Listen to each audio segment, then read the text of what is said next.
Hi guys, Asmo here. The Scourge League is out of the bag, and just like pretty much everyone else, I think this league looks amazing. This is going to be most likely the best league of the year, maybe even in a really long time, like the best league. There's just so much stuff that has been reworked, improved, added to the game, changed in a way that is better for the casual players and the more hardcore players. Those are some really good changes, so let's go through these in order, starting with the league mechanic itself.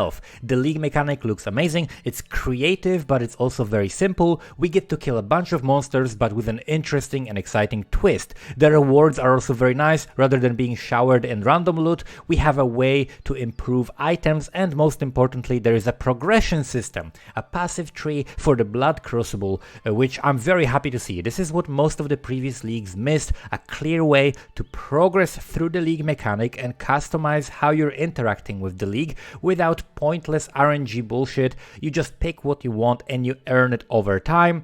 The fact that the longer you stay in the nightmare dimension, the more damage you take also makes me feel much better about playing a bit of a more tanky character, which I'm gonna talk about in the next video, where I talk about the potential league starters for the new league. But let's talk about the new uniques.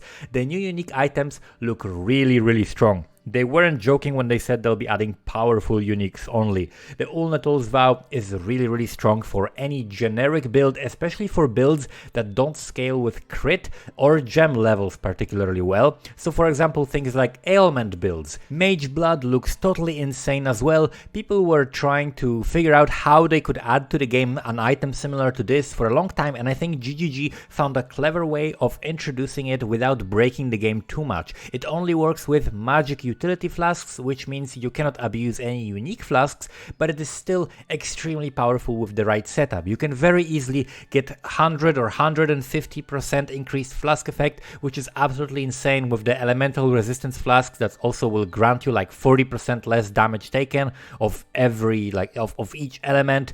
You can grab incredible movement speed that is constantly up. It's like, imagine you have the highest juiced adrenaline flask that is permanently up.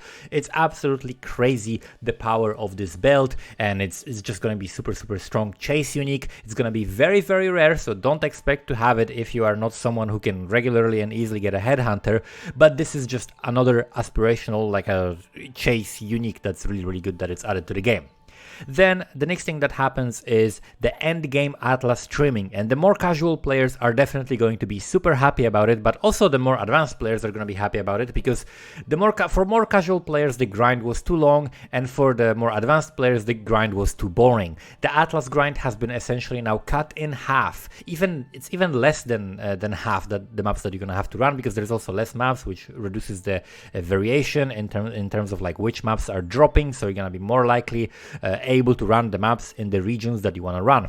You'll progress through the Atlas about twice as fast, and you'll be able to unlock your favorite Maven passives quicker and just farm the content you enjoy, instead of having to work toward more watchstones and passives after already playing for a long time. This is a great change because it's also paired with the aspirational content. The aspirational content will not be for everyone. For example, hardcore players, newer players who don't have too much time to invest into their characters should not expect to be able to do things like flawless breachstones. These uber juiced up versions drop from already difficult content that isn't run by most players. Most people are not clearing 5-way emblems and breachlord invitations, and that's what you need to be running if you want to access these highest tier encounters. But if you play PoE a lot, you're certainly going to have a lot of new reasons to improve your character and build.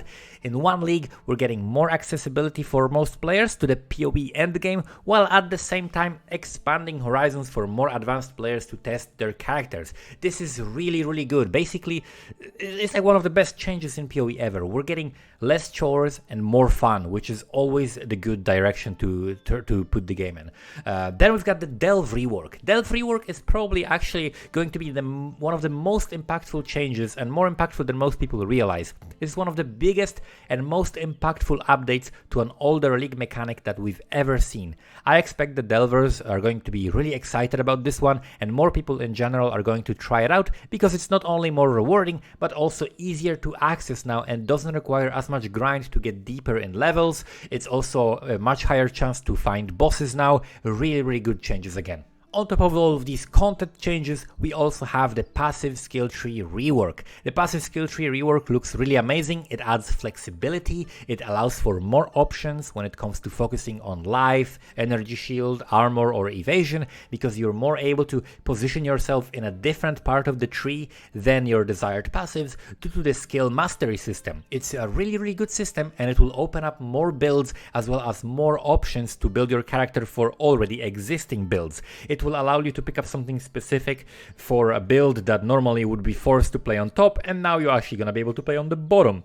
So this is really nice. Speaking of new builds, we also have the new skills. There are not that many, but the ones that have been added are very interesting. The support skills are not something that I'll be particularly playing much with, but definitely the energy blade or the poison one looks super strong. The energy blade, especially combined with something like int stacking on a guardian, or for like out of this world scaling, or maybe combined with strength stacking on inquisitor, or maybe even like accuracy int stacking on Juggernaut, right? There are so many different stacking options that this could work with, basically where you're gonna get like stacking tons of strength, which will give you tons of energy shield through the Shaper's Gloves, and that will give you also a massive amount of damage. So you're getting just all around just crazy stats. It looks really crazy. The poison one, the poisonous concoction, looks also really cool on a Pathfinder, for example, since it relies on flasks and it uses flasks. It's a really nice addition to the game. And on top of that, we also are getting some QOL changes. QOL changes in forms of items dropping more in stacks, and fragments or scarabs stacking are very nice. I hope GGG keeps working on the QOL aspects of the game, because it really makes the whole experience more enjoyable for everyone. And to basically summarize like the best things about this, like I think they learned a lot from the feedback. I think it really worked very well, the feedback that they got, and the fact that the skills in the previous leagues and the damage of everything was nerfed allows for some power creep and for some interesting options added to the game right now. So it all worked out for the best, in my opinion.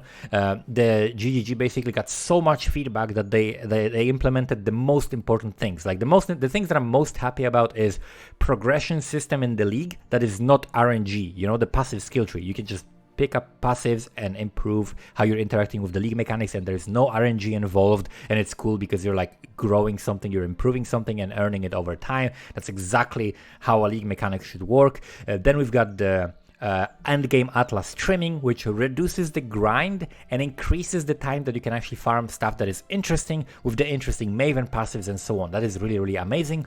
Adding aspirational content, and then the passive skill tree rework, which just gives people more options. QOL changes. This is just all around like super good news, and I'm very excited for the next league. I'm gonna also make a video for potential league starters and talking a little bit about the Scourge mechanic, but let me know guys which part of the new league you are most excited for in the comments below. Thank you guys for watching, and see you next time.